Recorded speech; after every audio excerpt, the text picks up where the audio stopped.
Bonjour tout le monde, bienvenue sur Avis Scorpionesque. Je suis Nadine et je vous accompagne en ce lundi 20 avril 2026 pour voir un petit peu ce qu'on nous propose pour aujourd'hui comme exercice. Alors, qu'est-ce qu'on a aujourd'hui? On a le soleil qui est passé en taureau ou qui va passer en taureau dans la journée. Bref, c'est comme si c'était fait. Donc, on passe du côté impulsif du bélier à quelque chose d'un peu plus réfléchi, de beaucoup plus terre à terre.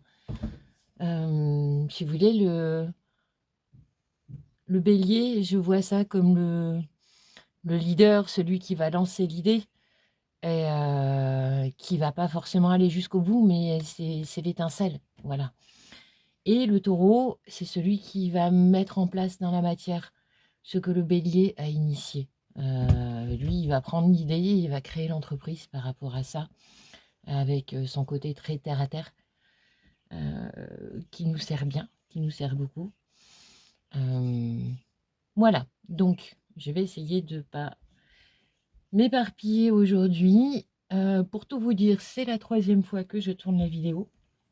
Donc depuis le soleil a changé, ça fait que j'ai été obligée de mettre les rideaux.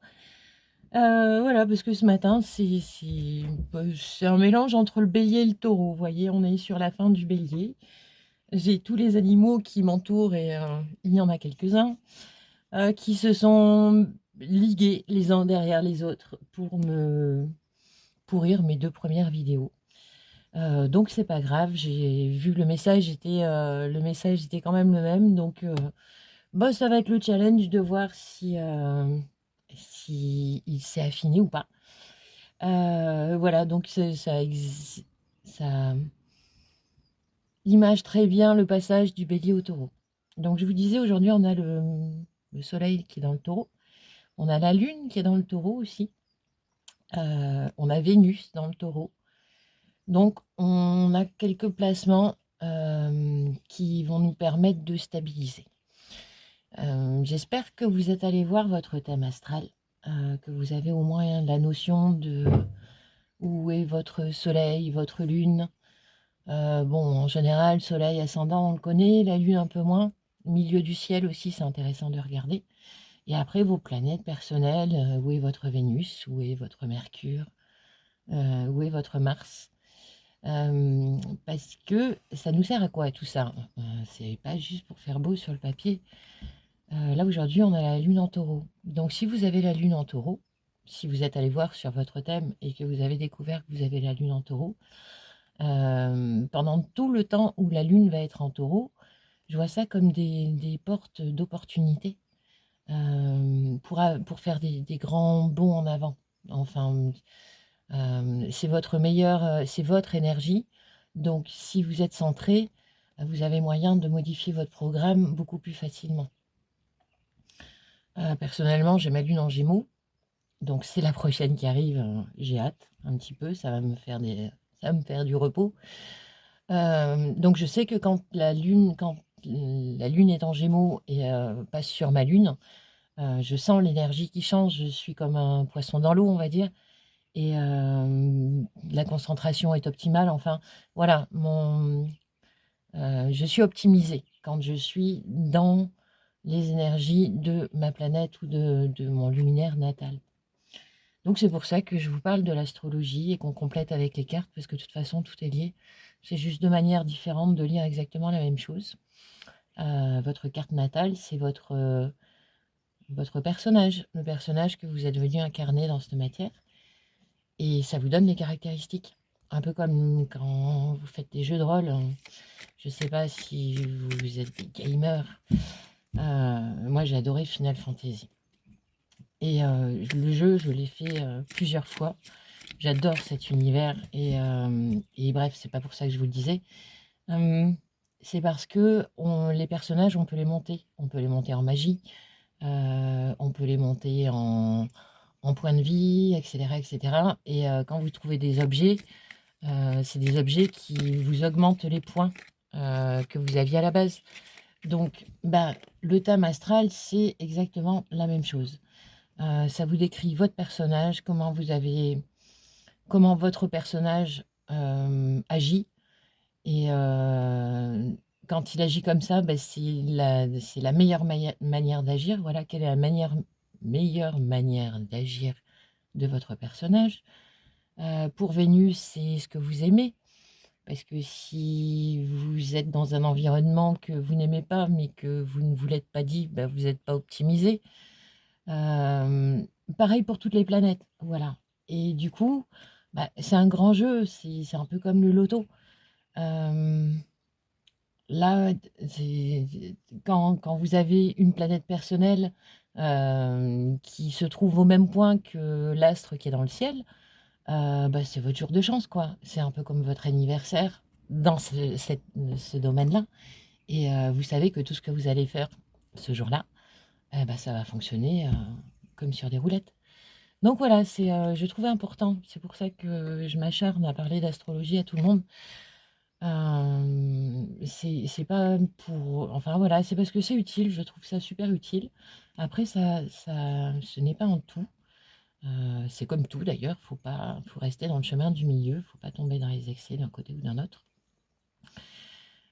Cependant, ce sont des clés qui sont vraiment très importantes et qui vous permettent d'avancer dans cette matière, dans ce jeu. Parce que n'oublions pas qu'on est venu là pour jouer, hein. On n'est pas venu là pour s'embêter. Alors, qu'est-ce qui nous dit l'oracle des cartes de la sagesse? Tu dois avoir remarqué cette Pardon, je mets les lunettes, on va lire beaucoup mieux.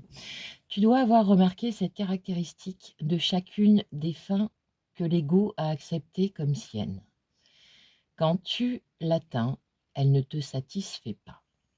C'est pourquoi l'ego est forcé de passer sans cesse d'un but à un autre, de façon à ce que tu continues d'espérer qu'il y ait encore quelque chose à t'offrir. Qu'il ait quelque chose à t'offrir. Alors celle-là, hop, j'espère que là, vous allez la voir. Si vous voulez faire une capture d'écran ou la lire, attendez, hop là. Bien, c'est ça. Tout ce que crée l'ego est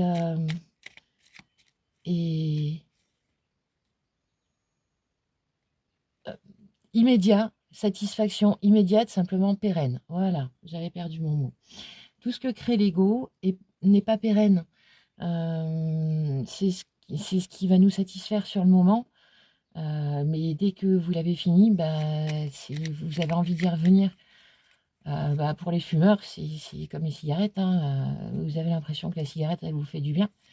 Et puis vous la fumez, puis au fur et à mesure que vous la fumez, vous vous dites: «Ah bah zut, j'ai bientôt fini», et hop, vous repensez à en prendre une autre. Ça, c'est l'ego. C'est pas méchant, c'est pas un jugement, c'est juste un état de fait.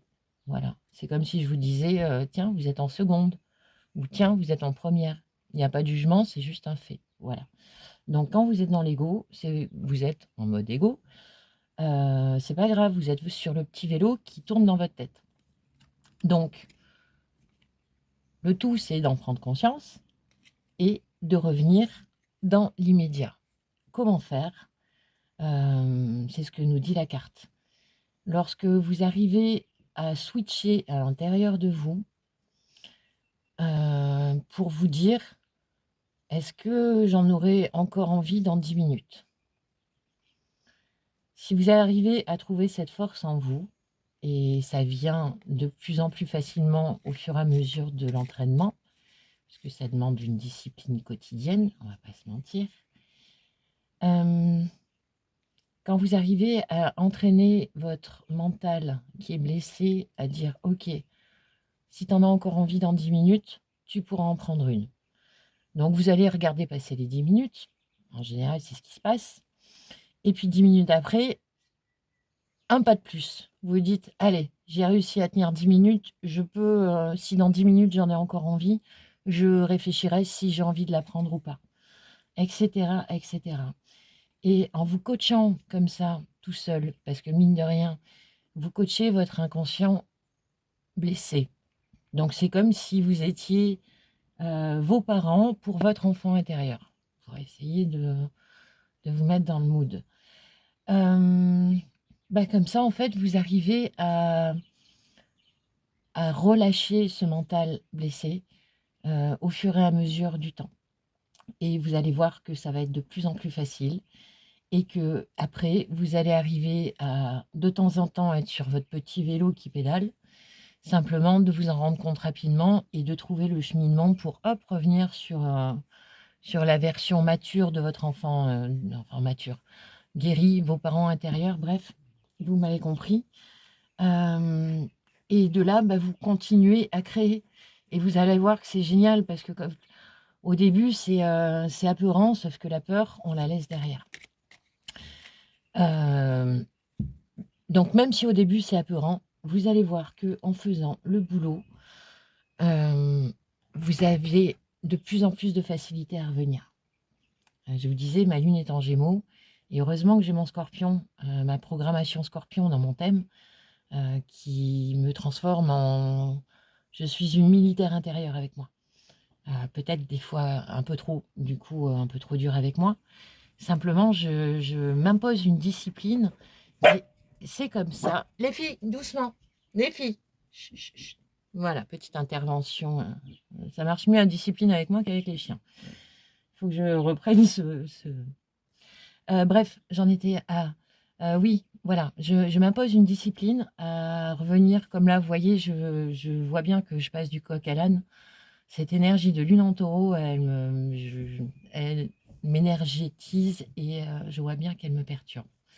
C'est pas grave, c'est pour pouvoir vous montrer comment on fait pour revenir, sortir du mental pour revenir dans la programmation. Et ça, c'est cette nouvelle lune qui est passée. Elle a marqué une nouvelle manière de fonctionner. Je pense que c'est vraiment le démarrage de cette nouvelle année qui nous oblige à revenir dans ce que nous sommes. En tant qu'humains, nous sommes là pour co-créer avec notre mental et nos paroles, nos pensées, nos actions, etc. Et là, on n'était pas habitué à ça jusqu'à avant cette nouvelle lune. Pour ceux qui, comme moi, ont déjà commencé le travail depuis quelque temps, bon, vous saviez plus ou moins comment ça se passait.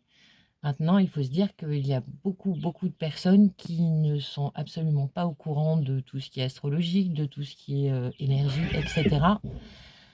Voilà, comme je vous disais, c'est une journée énergétique. Donc ces personnes-là, elles vont se retrouver complètement perdues parce que ne sachant pas qu'il y a un autre côté énergétique qui existe.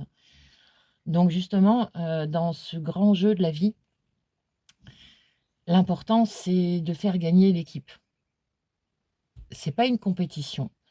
L'esprit de compétition nous fait descendre en fréquence parce qu'il voudrait dire que nous n'avons pas assez et que l'autre est potentiellement un danger pour nous, puisqu'il peut prendre ce que nous avons. Voilà, ça c'est le mode compétition. On parle de compétition saine. Si, il y a compétition quand même, mais plus dans le sens sportif. Voyez ça comme une course de relais. Chacun est dans son individualité pour faire sa course, pour faire la meilleure course possible. Et en même temps, il joue pour l'équipe, pour faire en sorte que l'équipe finisse première, parce que c'est chouette de gagner. Voilà.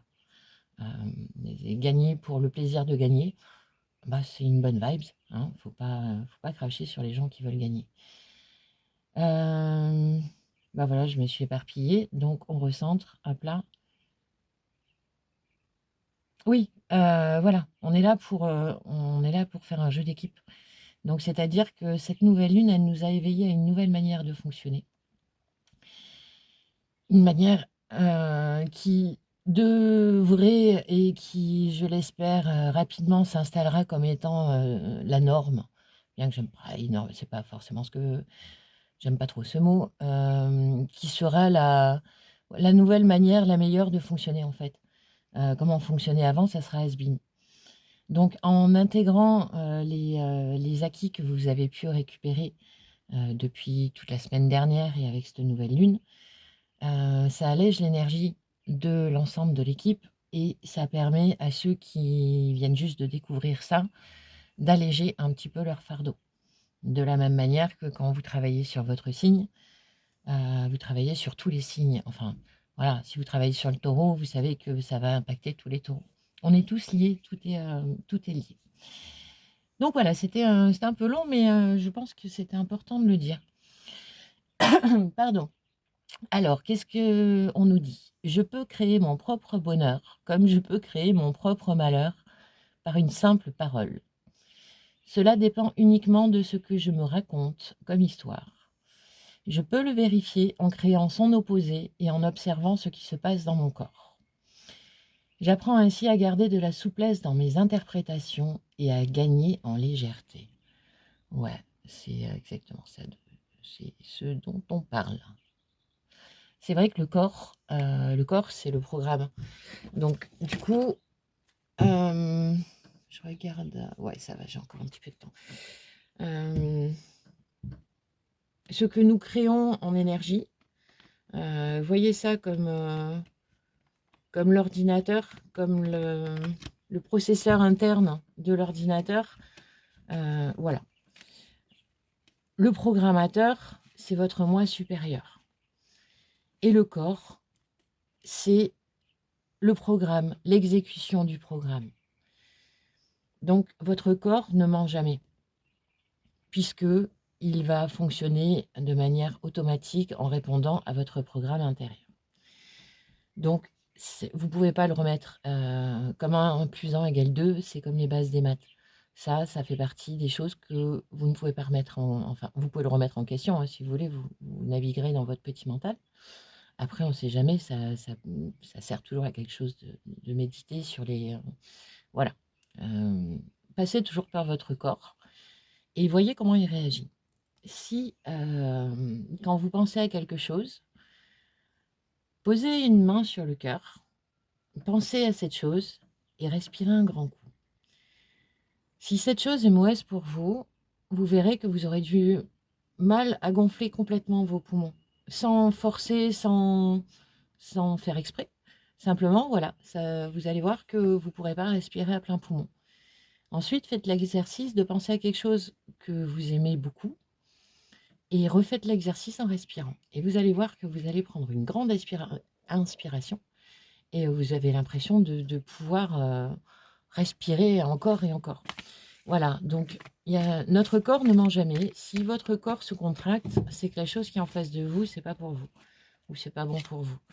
Si ça, voilà. Si ça s'expand, c'est que c'est bon pour vous. Eh bien, vu que le cerveau ne fait pas différence entre le rêve et la réalité, pourquoi on ne se ferait pas le plaisir de se raconter des histoires sans que ça fasse du mal à qui que ce soit, puisque la règle, c'est pour mon bien et le bien de tous. Maintenant, lorsqu'on se raconte un scénario qui fait peur, qu'est-ce qui nous empêche de nous raconter un scénario qui nous fait du bien? Puisque de toute façon, dans les deux cas, c'est un scénario. Alors, j'ai envie de vous dire, ça ne changera pas grand-chose, c'est pas la vérité. Et ça permet au mental de se décontracter et donc de revenir dans la création de son programme, etc. etc. Alors, on a le fou et le 5 de coupe. Ok. Nous propose un nouveau départ si on sort de notre pauvreté émotionnelle. Le sentiment d'être pas assez, le sentiment de perte. Si on sort de là, on nous propose le fou. Et derrière, on a la mort. Donc c'est excellent, non? Génial. Voilà. Bienvenue chez les scorpions.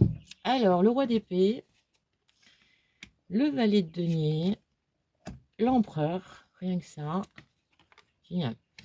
La 9 de bâton en challenge. La force, c'est la 7 de coupe. Et le résultat, c'est la 7 d'épée. Ok. Avec la mort derrière. D'accord, roi d'épée. Bon, je ne vais pas m'attarder sur chaque carte parce que le tirage, sinon, il va être trop long. Et puis, apparemment, aujourd'hui, mon cerveau a envie de fonctionner comme ça. Donc, voilà. Ça complète. D'accord, les reines d'épée. Donc, ouais, c'est ça. On nous demande d'être notre maître et notre maîtresse intérieure au niveau de nos pensées, d'être impeccable, en fait. Voilà. On nous demande d'être respectueux, d'être droit avec nous-mêmes et de ne pas nous mentir. Pour démarrer, pour arriver à matérialiser en étant l'empereur de notre royaume. Voilà. Avec l'as de denier derrière. Ok. Donc si on arrive à si on arrive à faire la paix intérieure, là, à clarifier, à se dire que, ok, euh, le corps, je ne suis pas ce corps. Donc, la seule chose que me demande l'univers, c'est de stabiliser mon mental, de l'équilibrer, redevenir mon empereur intérieur. Et le challenge, ça va être de se remettre dans l'humilité, de savoir que, bien que nous soyons co-créateurs, c'est par le programme que l'on va implanter à l'intérieur de nous que l'univers va envoyer. En gros, revenir dans l'humilité de se dire qu'il y a quelque chose de beaucoup plus grand que nous et que ce n'est pas notre petit ego qui a créé tout ce monde, en fait. Nous avons participé à tout ça. Simplement, c'était un gros travail d'équipe et où on a joué en individuel, simplement, c'était pour l'équipe. C'était pas pour le petit ego, en fait. Voilà. Par contre, l'ego, je pense que ça va nous permettre de faire la paix avec lui. Et il est vraiment très utile, l'ego, parce que c'est lui qui nous permet de communiquer, de réfléchir. Enfin, c'est une partie de nous, elle est sacrée. Sauf qu'il faut juste le voir comme un mental qui, voilà, il a la grippe et puis du coup, pour l'instant, c'est pas trop cool de le laisser faire parce que sinon il va contaminer tout le monde. Donc on va lui laisser une petite semaine de chambre, hein, à lui donner à manger quand même et de l'attention, mais de loin. Et puis quand il ira mieux, eh ben, ça fonctionnera beaucoup mieux. Voilà, donc en force, on nous propose la 7 de coupe. La 7 de coupe, ça nous demande de choisir de passer à une autre coupe, en fait, de choisir une autre coupe et de se lancer dedans jusqu'au bout du processus. Alors, on va voir ce que ça me dit en plus sur la 7 de coupe. En général, il faut l'arcane majeur derrière. Hop, tu veux venir, toi, à 5 d'épée. D'accord. Lâcher les conflits intérieurs et revenir dans l'amour. Dac. Ça, c'est notre force. Voilà. On sait qu'on peut s'appuyer pour ça. Si jamais ça part un petit peu dans le petit vélo, concentrez-vous sur autre chose. Voilà, vous lâchez prise sur ceux qui vous turlupinent dans la tête en vous disant que vous le remettez à l'univers. Et comme ça, au moins, lui, il saura le traiter. Si jamais vous avez besoin de le retrouver, vous inquiétez pas, il vous le ramènera. Et recentrez-vous, concentrez-vous sur autre chose. Voilà. Vous avez lâché prise sur ce qui vous embêtait. Maintenant, vous prenez une nouvelle coupe, vous la suivez, vous lâchez les conflits intérieurs, vous revenez dans l'amour. L'amour de vous, l'amour des autres, l'amour de la vie. Et ça va permettre de passer à autre chose sur ce sentiment d'illégitimité ici. Et ce sentiment d'être faible, de ne pas être capable, de ne pas être assez puissant pour faire tout ça.